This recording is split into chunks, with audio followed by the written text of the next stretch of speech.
Hey Blades fans, welcome back to Hertz Arena for another Florida Everblades pregame show. Tonight, the Florida Skunk Apes pregame show. I'm Hannah Jo Groves here with Jake Maurice.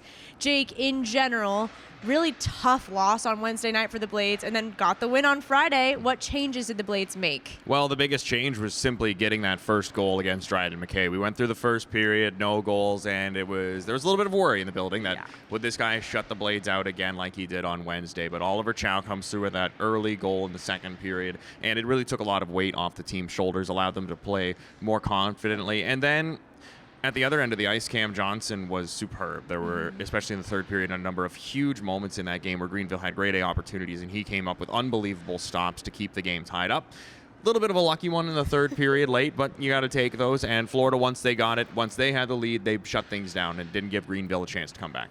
You mentioned him, Oliver Chow, the captain. On Canadian night, he got 2 goals, pretty fitting. What does he need to do tonight to keep leading his team? Well, I mean, he always leads by example, right? His work ethic in the practices and the team meetings, video sessions, he's always locked in, dialed in. Everyone follows in his footsteps. On the ice tonight, I like that he was going into dangerous areas. He was hustling towards every puck he could get to, like on that empty netter to seal the game away. And then the rest of the guys just got to follow suit behind him, and the Blades should be in a good spot.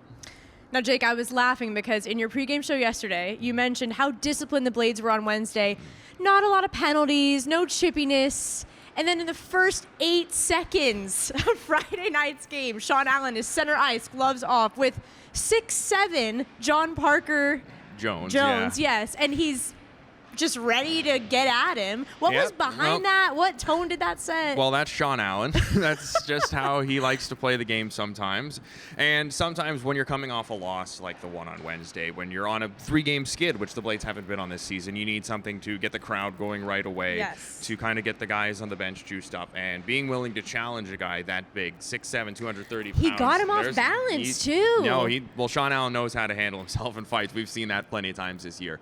But it's even just the fact that he's willing to go challenge that guy shows his value to the team.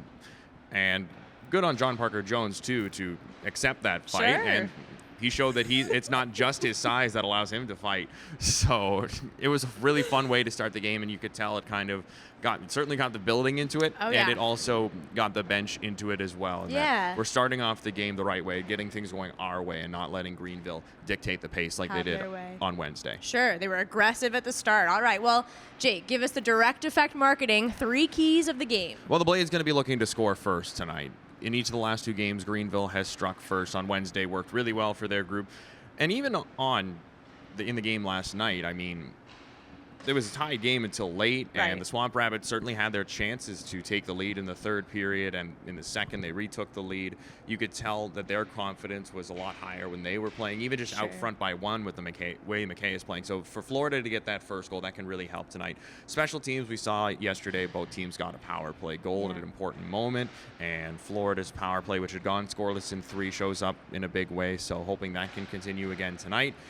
And then finally, when you're looking at the way McKay has been playing, he's really good on shots when he sees them. So getting guys out front of the net, guys to screen, tip shots, weird bounces like the one that ended up being the game winner last night, that can be important for getting the Everblades win. So net front traffic needed for tonight. Creating a little bit of a scramble there at the net. Okay. Well, thank you, Jake. And hey, Blades fans or Skunk Ape fans, tonight we are going to do warm-ups, and then it is puck drop versus the Greenville Swamp Rabbits. We'll see you soon.